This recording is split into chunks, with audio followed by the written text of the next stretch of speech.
కాళ్ళు చేతులు కట్టేసి తలలు బకెట్లలో ముంచేసి అట. ఇద్దరు కుమారులను చంపేసిన తండ్రి ఆనక ఉరివేసుకొని ఆత్మహత్య. పిల్లలు పోటీ ప్రపంచంలో రాణించలేకపోతున్నారని సూసైడ్ నోట్ అట.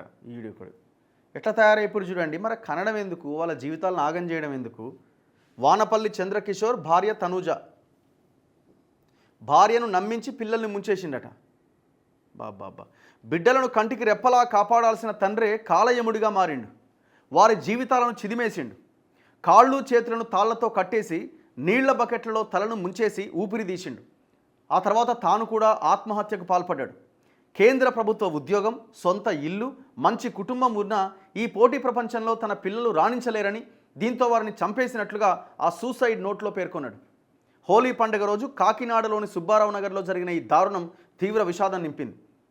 సర్పవరం సిఐ పెద్దిరాజు కథనం మేరకు పశ్చిమ గోదావరి జిల్లా తాడేపల్లిగూడానికి చెందిన వానపల్లి చంద్రకిషోర్ కాకినాడ జిల్లా వాకలపూడిలోని ఓఎన్జీసీ కార్యాలయంలో అసిస్టెంట్ అకౌంటెంట్గా పనిచేస్తున్నాడు. అతనికి భార్య తనూజ, 1వ తరగతి చదివే జోషిల్, యూకేజీ చదివే నిఖిల్ పిల్లలు ఉన్నారు. ఎంత పిల్లల వయసు? 7 సంవత్సరాలు, 6 సంవత్సరాలు. వారు సరిగ్గా చదవట్లేదంటూ ఇటీవలే స్కూల్ మార్పించిండట. భార్యను నమ్మించి పిల్లల్ని ముంచేసిండు. హోలీ సందర్భంగా చంద్రకిషోర్ శుక్రవారం భార్య పిల్లలను తీసుకొని తమ ఆఫీసులో వేడుకలకు వెళ్ళాడు. అక్కడే ఉండాలని, పిల్లలకు యూనిఫామ్ కొలతలు తీయించడానికి టైలర్ వద్దకు తీసుకెళ్తున్నాను అని, 10 నిమిషాల్లో వస్తాను అని భార్యను అక్కడే ఉండమని చెప్పి వెళ్ళాడు. ఎంతసేపటికి భర్త రాకపోవడం, ఫోన్ చేసినా ఎత్తకపోవడంతో తనూజ తోటి ఉద్యోగులతో కలిసి ఇంటికి చేరుకున్నారు. కిటికీలోంచి చూడగా భర్త ఫ్యాన్కు ఉరేసుకొని చనిపోయి ఉన్నాడు. బలవంతంగా తలుపులు తెరిచి చూస్తే పిల్లలిద్దరూ కాళ్ళు చేతులకు కట్లతో నిండా నీళ్లు ఉన్న బకెట్లో తలలు మునిగిపోయి ఉన్నారు.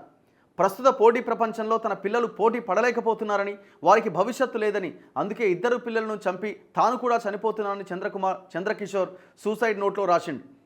తన తమ్ముడికి ఆర్థిక ఇబ్బందులేమీ లేవని, ఆస్తులున్నాయని, ఆత్మహత్య చేసుకునేంత పిరికివాడు కాదని మృతుని సోదరుడు వాపోయాడు. మరి ఏం రోగం ఇది? వాడు పోయినా అయిపోవు కదా, పిల్లలను బతకనియాలి కదా. అన్యాయం కదా. ఇప్పుడు ఆమెకి పిల్లలు లేని, భర్త లేని అనాథ అయిపోయింది కదా. ఇట్లా సైకో లెక్క మారుతున్నారనమాట. అంటే ఆలోచన విధానంలో మార్పులు వచ్చేస్తుంది ఇంత భయంకరంగా.